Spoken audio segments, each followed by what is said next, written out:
नमस्कार, स्वागत है आपका। आप देख रहे हैं द न्यूज और मैं रानी गुप्ता आपके साथ। लोकसभा चुनावों के बीच कांग्रेस को एक बड़ा झटका लगा है। आपको बता दें कि कांग्रेस पार्टी के दिग्गज नेता हरविंदर सिंह जस्सी ने बीजेपी का दामन थाम लिया है। इतना ही नहीं, बीजेपी का दामन थामते ही उन्होंने कांग्रेस पार्टी और इंडिया अलायंस पर जमकर निशाना साधा। तो वहीं दूसरी ओर कथावाचक पंडित प्रदीप मिश्रा को लेकर के कांग्रेस जो है वो चुनाव आयोग पहुंच चुकी है। बता दें, दरअसल उन्होंने पंडित प्रदीप मिश्रा पर बड़ा आरोप लगाया है। कांग्रेस नेताओं की ओर से भारत मुख्य निर्वाचन आयोग के नाम शिकायती पत्र सीहोर कलेक्टर कार्यालय को सौंपा गया है, जिसमें यह कहा गया है कि जो कथावाचक प्रदीप मिश्रा हैं वो बीजेपी के लिए वोट करने की अपील कर रहे हैं, यानी कि खुलेआम आचार संहिता के नियमों का उल्लंघन कर रहे हैं और इसी के साथ ही अपने भक्तों से बीजेपी को वोट करने की अपील कर रहे हैं। आपको बता दें, वहीं दूसरी ओर इस पूरे मामले को लेकर के बीजेपी का बयान भी सामने आया है और बीजेपी ने एक बार फिर से यह कहा है कि इस तरीके की मानसिकता दिखाती है कि कांग्रेस किस तरीके से बार बार हिंदू विरोधी कदम को उठाती है। कभी वो राम मंदिर को लेकर के बात करती है, कभी वो साधुओं को लेकर के बात करती है और अब वो कथावाचक को लेकर के शिकायत करने के लिए चुनाव आयोग पहुंच चुकी है। आपको बता दें, दरअसल कांग्रेस के पूर्व पंजाब नेता हरविंदर सिंह जस्सी ने अब बीजेपी की सदस्यता बीजेपी मुख्यालय दिल्ली में ग्रहण की है और जैसे ही उन्होंने बीजेपी की सदस्यता ग्रहण की, कांग्रेस पार्टी पर जमकर निशाना साधा और साथ ही प्रधानमंत्री मोदी की तारीफ भी की। उन्होंने प्रधानमंत्री मोदी की नीतियों को लेकर के अपनी बातें भी रखी है। सुनिए हरविंदर सिंह जस्सी बीजेपी ज्वाइन करने के बाद क्या कह रहे हैं। मेरा कारण ये है कि हमारा प्राइम मिनिस्टर है नरेंद्र मोदी जी, उन्होंने दुनिया में हमारे देश का नाम चमकाया है और उनका जो काम करने का तरीका है वो मुझे बहुत अच्छा लगता है। आज हमारे देश के लिए एक बड़ा स्ट्रांग नेता चाहिए और सबसे स्ट्रांग जो है हमारे मोदी जी मुझे नजर आते हैं और देश को आगे बढ़ाना है, देश को इकट्ठा रखना है, देश की मुश्किलों का हल कराना है, देश में गरीबी दूर करनी है, बेरोजगारी दूर करनी है, तो नरेंद्र मोदी जी से कोई अच्छा नेता नहीं हो सकता।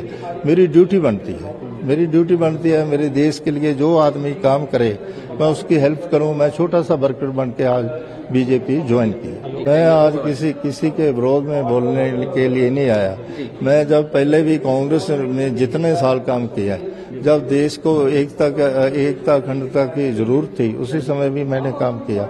इसलिए मैं तो देश को देख कर ही मुझे मोदी जी अच्छे लगते हैं, इसलिए मैं यहाँ। अच्छा, एक प्रतिक्रिया पंजाब मैं किसी के बारे में लेकिन लास्ट में आपसे पंजाब को लेकर सवाल जरूर करना चाहूंगा। सुखपाल सिंह खेरा जो कह रहे हैं कि पंजाब में हिमाचल वाला कानून लागू हो, बाहरी लोगों की नहीं, हमारा देश सभी का साझा है। हमारा देश है हिंदुस्तान, हम सभी इकट्ठे रहते हैं, इकट्ठे ही रहेंगे, कोई ऐसा नहीं। बिहार पंजाब सब इकट्ठे हैं। वहीं दूसरी ओर बात करें, जिस तरीके से कांग्रेस पार्टी जो है एक बार फिर से चुनाव आयोग पहुंच चुकी है कथावाचक पंडित प्रदीप मिश्रा की शिकायत को लेकर के कि कैसे वो बीजेपी पार्टी के फेवर में मतदान करने की अपील कर रहे हैं और वोटर्स से ये कह रहे हैं कि उन्हें बीजेपी को वोट करना चाहिए। अब इसको लेकर के बीजेपी के प्रदेश प्रवक्ता है नरेंद्र सलूजा, उन्होंने कांग्रेस पार्टी पर जोरदार हमला बोला। उन्होंने कहा कि बड़े ही शर्म की बात है कि अब कांग्रेस कथावाचकों साधु की भी चुनाव आयोग में शिकायत दर्ज करवा रही है। कांग्रेस ने अब प्रसिद्ध कथावाचक पंडित प्रदीप मिश्रा की शिकायत चुनाव आयोग में दर्ज करवाई है। इसके पूर्व विधानसभा चुनावों में भी कांग्रेस ने इंदौर में भगवान राम मंदिर के प्राण प्रतिष्ठा समारोह के पोस्टरों की शिकायत दर्ज करवाकर उन्हें हटाने की मांग चुनाव आयोग से की थी। लगता है तुष्टीकरण के चलते कांग्रेस को सनातन धर्म की, भगवान राम की, संतों की, कथावाचकों के विरोध की आदत पड़ चुकी है। कांग्रेस की यही नीति कांग्रेस के पतन का मुख्य कारण बन चुकी है। बता दें, दरअसल कांग्रेस का आरोप है कि प्रदीप मिश्रा कथा के दौरान बीजेपी के लिए वोट मांग रहे हैं।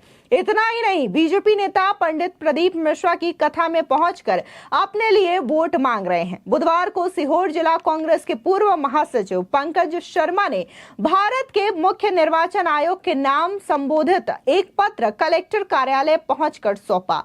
पत्र के माध्यम से पंकज शर्मा ने यह बताया कि कथावाचक प्रदीप मिश्रा द्वारा अपनी धार्मिक कथाओं में पार्टी विशेष और एक नेता का नाम लेकर वोट देने की अपील करने और पार्टी विशेष के नेताओं को बुलाकर धर्म का राजनीतिकरण कर रहे हैं। पंकज शर्मा ने शिकायत में यह भी कहा कि पिछले दिनों कथावाचक प्रदीप मिश्रा ने एक कथा महाराष्ट्र के परतवाड़ा में की थी। दिन 6 मई को प्रदीप मिश्रा ने सीधे सीधे एक धार्मिक आयोजन में प्रधानमंत्री और बीजेपी का नाम लेकर के उनके लिए वोट मांगे थे, जो कि चुनाव आयोग के निर्देशों का उल्लंघन है और संविधान विरोधी है।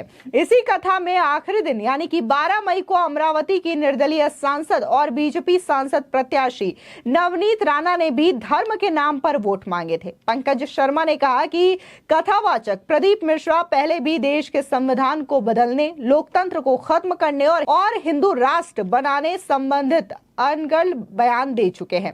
कांग्रेस का कहना है कि इनका देश के लोकतंत्र और संविधान में कोई विश्वास नहीं है और ये जानबूझकर अपनी धार्मिक कथाओं में बीजेपी नेताओं को बुलाकर धर्म के नाम पर वोट मांगकर भोली भाली जनता को गुमराह करने की कोशिश करते हैं। ये तमाम चीजें जो है वो कांग्रेस के द्वारा लिखे इस पत्र में कही गई है, जहां पर उन्होंने बकायदा इसको लेकर के चुनाव आयोग से शिकायत की है। इस बीच अगर हम बीजेपी नेताओं की बात करें तो उनका उत्साह भी चरम पर देखने को मिल रहा है।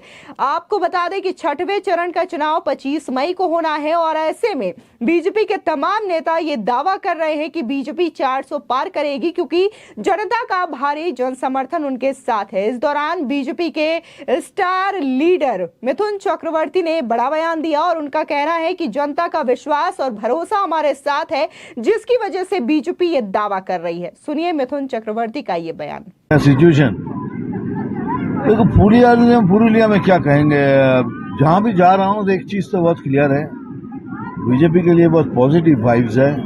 सभी चाहते हैं वोट करना, खाली बस वोट करने दे, और उसका अभी जो माहौल बना हुआ है तो उसमें सभी वोट कर रहे हैं, ये अच्छी बात है। और क्या है, बंगाल में तो साधु महंत का ऊपर थोड़ा साधु महंत का ऊपर तो हमला चला कुछ जगह, सिलीगुड़ी में तो देखा दीदी ने जो कार्तिक महाराज के बारे में बोला कुछ तो इसलिए हमला चला रहा कुछ बंगाल में। देखिए, अगर संतरास करके कोई जीत सकता है तो जीतेंगे, लेकिन करेंगे संतरास के विरोध करते हैं। हम हाथ जोड़ के प्रार्थना करते हैं कि आप लोग संतरास ना करें, क्लीन कार्ड वोट कीजिए ना, जो जीते। लेकिन अब क्या बोलूं सर, लेकिन जो भी है पुरुलिया में हमारे ज्योति के लिए सब पॉजिटिव है, everything very positive. Modi ji तो फिर आने वाला है सर, वो तो आप ही देखना, सब जाएंगे जगह 400।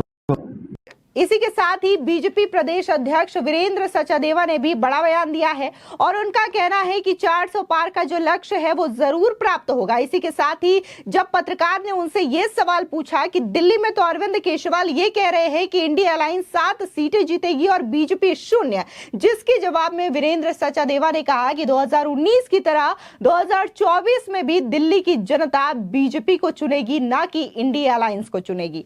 सुनिए वीरेंद्र सचदेवा का ये बयान। अब निश्चिंत रहिए, दिल्ली में तीसरी बार भी 7 सीटों पर भारतीय जनता पार्टी कमल खिलाने जा रही है और माननीय प्रधानमंत्री ने जिस तरह का ऊर्जा का संचार कार्यकर्ताओं के साथ दिल्ली की जनता को दिया है, दिल्ली का मन है कि एक अच्छी सरकार बने, केंद्र में एक ऐसा शासन बने जो माननीय मोदी जी जिसका नेतृत्व करें और दिल्ली में कट्टर भ्रष्टाचारियों का इंतजाम हो, तो हम दिल्ली की 7 सीटें जीतने जा रहे हैं। एक जो आपने चिंता जताई है सीईओ दिल्ली को आपने जो चिट्ठी लिखी है कि फ्री एंड फेयर चुनाव हो, बोगस वोटिंग पर रोक लगे, उसके लिए कदम उठाए जाए क्या? हमने जो चिंता जताई है वो विपक्षी दलों की रणनीति को देख के बताई है। वो एक वर्ग विशेष को खुश करने के लिए बार बार वही बात कर रहे हैं। तो हमने जो चिट्ठी लिखी, हमने कोई नया कानून नहीं बताया।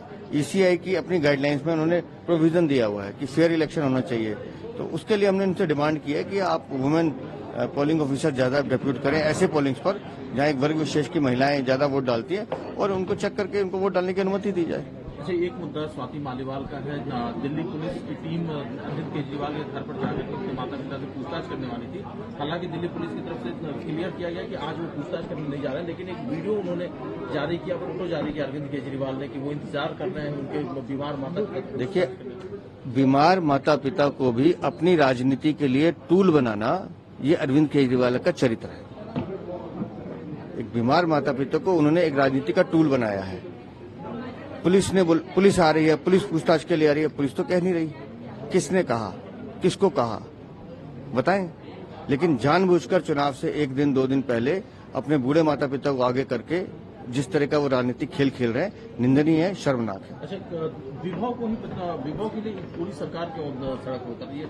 इतना जोर विभव के लिए? आपको व्यक्ति दिखता होगा, वो व्यक्ति जो एक महिला के साथ मारपीट करे, वो व्यक्ति जो एक महिला के साथ बुरा व्यवहार करे, तो उसके लिए क्या ताजपोशी करनी चाहिए उसकी? जो भी व्यक्ति, जो भी कोई इस तरह का अपराध करेगा, घिनौना अपराध है। किसी महिला के ऊपर हाथ उठाना शर्मनाक है, किसी महिला को इस तरह से जूते से मारना और घूंसे लात मारना।